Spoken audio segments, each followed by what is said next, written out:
1 ತಿಂಗಳು ತಕ ಆಗೋ ಕರೆಕ್ಟ್ ಅದಪ್ಪ. 1 ತಿಂಗಳು ಆಮೇಲೆ ನಿಮ್ಗೆ ನೆಂಪು ಬರ್ತದೆ. ನಮ್ದು ಕೂಡ ವೈಟ್ ಆಗಿವೆ. ಈ ಥರ ಆದರೆ ಆಯಿತು, ಕಣ್ಣು ಬರೋದು ಸಾಧ್ಯ ಇಲ್ಲ. ನೋಡಿ, ರಾತ್ರಿ 9 ಗಂಟೆ 16 ನಿಮಿಷ ಆಗಿದೆ.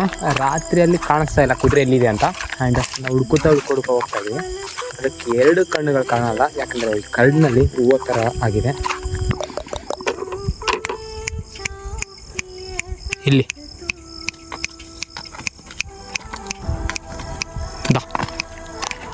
ಇಲ್ವಾ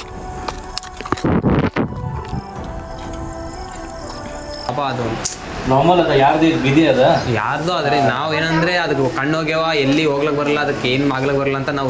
ಆ್ಯಂಡ್ 4 ಡೇಸ್ ಆದಮೇಲೆ ಸಿಕ್ಕಿದ್ಮೇಲೆ ಅದಕ್ಕೆ ಯಾವಾಗ ನೀರು ಕುಡಿದಿದ್ದು ಗೊತ್ತಿಲ್ಲ, ಯಾವಾಗ ಏನು ತಿನ್ನೋ ಗೊತ್ತಿಲ್ಲ. ಆ್ಯಂಡ್ ನಾನು ಮಾತ್ರ ಇವಾಗ ಸದ್ಯಕ್ಕೆ ನೀರು ಕುಡಿಸಿ ನಾಳೆ ಮತ್ತೊಂದು ಇಂಜೆಕ್ಷನ್ ಮಾಡಬೇಕು. ಆ್ಯಂಡ್ ಇಂಜೆಕ್ಷನ್ ಮಾಡಾದ್ಮೇಲೆ ಮತ್ತೆ ಒಂದು ಸ್ವಲ್ಪ ಬರುತ್ತೆ ಅಂತ ಗೊತ್ತಿಲ್ಲ. ಆ್ಯಂಡ್ ಸದ್ಯಕ್ಕೆ ಇವಾಗ ಇನ್ನು ಬರೋದು ನನಗನ್ಸಿದ ಪೂರ್ತಿಗೆ ಒಂದು 90%, ಯಾಕಂದ್ರೆ ನಾನು ಕೂಡ ಗೊತ್ತಿಲ್ಲ ಅದು ಬರುತ್ತೋ ಬರಲ್ಲ ಅಂತ. ಆ್ಯಂಡ್ ನಾವು ಮಾಡೋ ಕೆಲಸ ನಾವು ಮಾಡ್ತಾಯಿದ್ವಿ. ಆ್ಯಂಡ್ ಉಳ್ದಿದ್ದು ಆ ದೇವ್ರಿಗೆ ಗೊತ್ತಿದೆ. ಯಾವುದೇ ಒಂದು ಪ್ರಾಣಿ ಇರಲಿ, ನೀವು ರೋಡಿನ ಮೇಲೆ ಏನೋ ಒಂದು ಅಪಘಾತ ಆದರೆ ಅದಕ್ಕೆ ಅಲ್ಲೇ ಬಿಟ್ಟು ಹೋಗಬೇಡಿ. ಯಾಕಂದರೆ ಯಾವುದೋ ಒಂದು ನಿಮ್ಗಾದಷ್ಟು ಅದಕ್ಕೆ ಕೆಲಸ ಮಾಡಿ ಹೋಗಿ. ಯಾವುದೇ ಒಂದು ಹೆಲ್ಪ್ ಆಗಲಿ, ಸ್ಮಾಲ್ ಆಗಿರಲಿ ದೊಡ್ಡದೇ ಇರಲಿ, ನಿಮ್ಗೆ ಆದಷ್ಟು ಮಾಡಿ ಹೋಗಿ. ಅದನ್ನು ಹಂಗೆ ನೋಡ್ಕೊತ ಹೋದ್ರೆ, ನೀವು ನೋಡಿದಿರಿ ಅಂದರೆ ಇನ್ನೊಂದು ಒಬ್ಬರು ಕೂಡ ಅದೇ ಥರ ನೋಡ್ಕೊಂಡು ಹೋಗ್ತಾರೆ.